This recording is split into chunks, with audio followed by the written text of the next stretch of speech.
Worry, in general, concerns something we cannot know or something we cannot do anything about. And this happens because our brain is constructed in such a way that it wants two things: to know and to control. Worry can take two forms. The first is worry about something that may have already happened, but we have no way of knowing. The second is worry about something that may happen in the future. In this video, we will focus on the first form, worry about something that may have happened, but we have no way to know. Logic tells us, since I do not know if something has actually happened, and I have no real proof or information that it did, since if it has already happened, I cannot do anything to prevent it or reverse it. Since at this moment I cannot do anything to find out if something has happened, since the only thing I can do is worry, but worry does not have any effect whatsoever on the events, then why should I worry? What will I fix or learn by worrying? Therefore, there is no reason to worry, and I can stop now. And the matter should end there. But unfortunately, our brain does not work this way.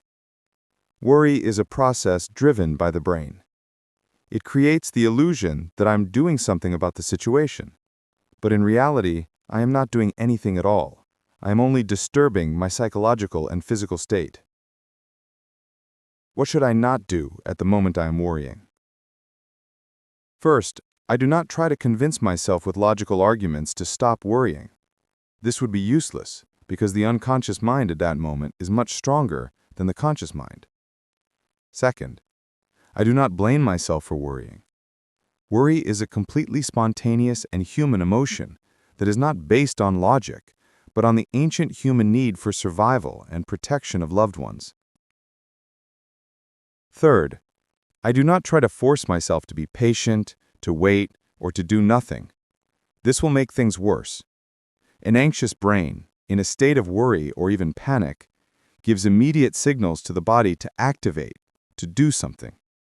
That is why when we are worried, we automatically become excessively hyperactive, and our movements become more numerous, faster, and often abrupt. In general, I do not handle the situation passively. The adrenaline that has been released has already done its job, and staying still, trying supposedly to calm down or be patient, will make things much worse. So what do I actually do? The first general rule is that I must activate myself.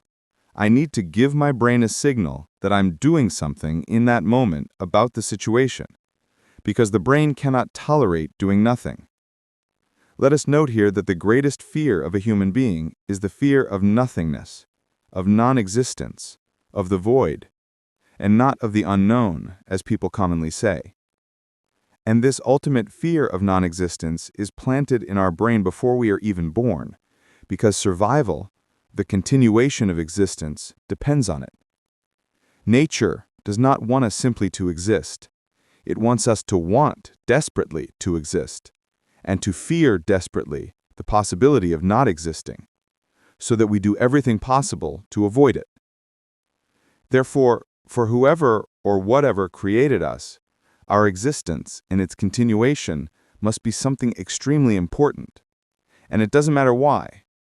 What matters is that it is. Let us accept how important we are, in the universal sense, even if we ourselves often fail to realize it. Closing the parenthesis and continuing. So the first general rule is that I must activate myself. The purpose at that moment is not to tame my brain. My purpose is to trick it. What do I do in practice? I give it a practical stimulus that makes it believe it is doing something about the situation. I give it a procedure, a specific sequence of steps, and this procedure is what I will follow every time I worry. This way, every time, between the stimulus and the panic, this procedure gets inserted first. So my brain learns to function in the following sequence: stimulus, procedure, and then worry.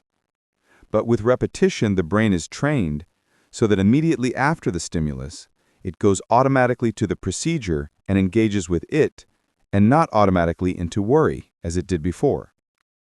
What I am doing is creating new automatic connections between stimulus and reaction in my brain, which are recorded in the unconscious mind through repetition.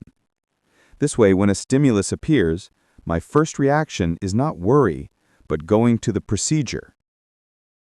What can this procedure be in practice? Answer.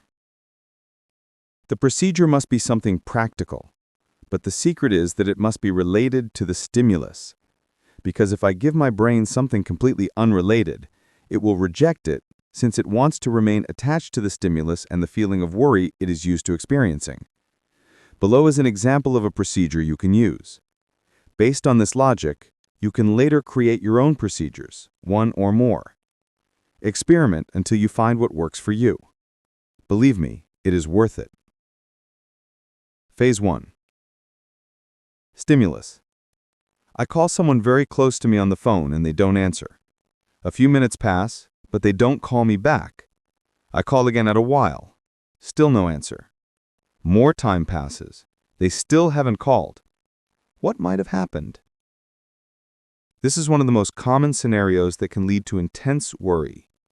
Let us create the procedure I will follow so that I prevent my brain from reacting instantly with worry as it usually does. And I should have already prepared for this case. Creating the procedure. On a piece of paper or in the notes on my phone, I write, Title, They are not answering the phone. Step 1. I create a questionnaire with 3 columns: question, answer, and score. Examples. Question 1. How much time has passed since I first called? Answer. 1 hour. Score, 3 out of 10. Question 2. Do I have any real indication or information that something happened? Answer. No. Score, 1 out of 10. Question 3. What are the chances that something has happened?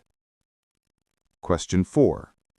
How many times in the past, in similar situations, did something negative actually happen? Question 5. What is the most likely and logical reason they are not answering? Answer. They didn't hear the phone, or they are busy.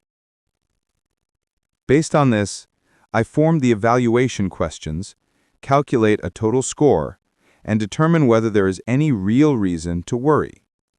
Then I move to the activation questions. What will my next steps be? Answer. I will call again in half an hour.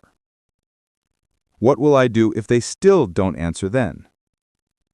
Answer. I will call another person who might know more.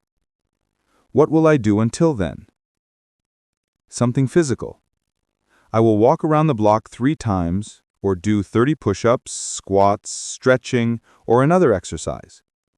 I choose something physical that does not require thought. I can also do deep, rhythmic breathing. And with this logic, I create the procedure I will execute every time in that situation. It doesn't matter so much what exactly I choose to do.